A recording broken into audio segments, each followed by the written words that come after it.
ಸ್ಕ್ರೀನಲ್ಲೂ ತಿಂತೀಯಾ, screen ಹಿಂದೆನೂ ತಿಂತೀಯಾ ಅಂತ ಜನ ಮಾತಾಡ್ತಾರೆ ಅಂತ. ಸೆಟ್ಟಲ್ಲಿ ಇದ್ದಾಗ ಈ ರೀತಿ ಅನುಭವ ಆಗಿದ್ಯಾ? ಖಂಡಿತ. ಯಾಕೆಂದ್ರೆ ಸೀನಲ್ಲಿ ತಿನ್ಲೇಬೇಕು, ಯಾಕೆಂದ್ರೆ ಅದೊಂದು ಪಾತ್ರದ ಕ್ಯಾರೆಕ್ಟರೈಸೇಷನ್ ಅಂತ ಆಗಿರೋದು. ಸೊ ತಿಂತಾ ಇದ್ದೆ. ನ್ಯಾಚುರಲ್ ಆಗಿ ಕಾಣಬೇಕು ಅಂತಂದ್ರೆ ಕೆಡ್ದಾಗೂ ತಿನ್ಸೋರು, ತುಂಬಾ ತಿನ್ಸೋರು, ಕಾನ್ಸ್ಟೆಂಟ್ ಆಗಿ ತಿನ್ನೋದಿದ್ದೇ ಇರ್ತಿತ್ತು. ಅದು ತಿಂದಿರ್ತಿದ್ದೆ. ಬಟ್ ಅದಾದ್ಮೇಲೆ ಊಟ ಮನೆಯಿಂದ ತಂದಿದ್ದೇನೋ ಅಥವಾ ನನ್ಗೆ ಹಸುವಾಯ್ತು ಅಂತ ತಿನ್ನೋ, ಅದು ನಾನು ಉಗಿದ್ನೋ ವಾಂತಿ ಮಾಡೋದನ್ನ ಯಾರಿಗೂ ಗೊತ್ತಿರಲ್ಲ. ಅಲ್ಲಿ ತಿಂದೆ ಮತ್ತೆ ಇಲ್ಲಿ ಬಂದು ಊಟ ಕೂತೆ ಅನ್ನೋದು ಮಾತ್ರ ಅವ್ರಿಗೆ ಕಾಣಿಸುತ್ತೆ. ಅಲ್ಲೂ ತಿಂತೀರಾ ಇಲ್ಲೂ ತಿಂತೀರಾ, ಹೊಟ್ಟೆನ ಮೇಡಮ್ ಅದು ಕನ್ನಂಬಾಡಿ ಕಟ್ಟೆಗಿನ ದೊಡ್ಡದು, ನಿಮ್ ಕೆಪಾಸಿಟಿನೇ ಭಾರಿ ಜೋರಿದೆ ಬಿಡಿ ಅನ್ನೋರು. ಏನಕ್ಕೆ ನಂಗೆ ಅರ್ಥ ಆಗಲ್ಲ ತುಂಬ.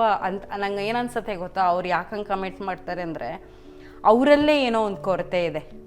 ಆ ಕೊರತೆನ ಮುಚ್ಚಾಕೊಳ್ಳೋಕ್ಕೆ ಅವರು ಅದನ್ನು ತುಂಬ ಓವರ್ ಪವರಿಂಗ್ ಆಗಿ ಬೇರೆಯವ್ರನ್ನ ನಿಂದಿಸ್ತಾರೆ. ಈಗ ನಂಗೆ ಎಲ್ಲ ಇದೆ ಅನ್ನೋರು ಯಾರು ಬೇರೆಯವ್ರಿಗೆ ನಿನಗಿಲ್ಲ ಅಂತ ಹೇಳಕ್ ಹೋಗಲ್ಲ. ನನ್ನ ಹತ್ರ ಯಾವಾಗ ಆ ಕೊರತೆ ಇರುತ್ತೆ, ಬೇರೆಯವರಲ್ಲೂ ಆ ಕೊರತೆ ಹುಡುಕ್ತೀವಿ.